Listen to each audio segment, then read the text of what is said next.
Thank you for continuing your financial freedom ladder journey with PAM Academy.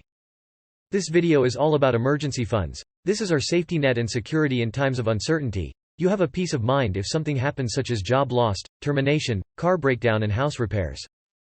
Here are the 3 ways to save for emergency funds. First, create a monthly budget.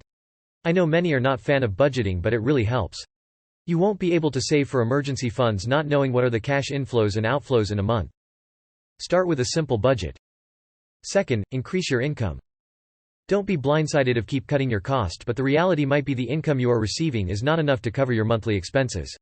It's time to take a look for a potential part-time income.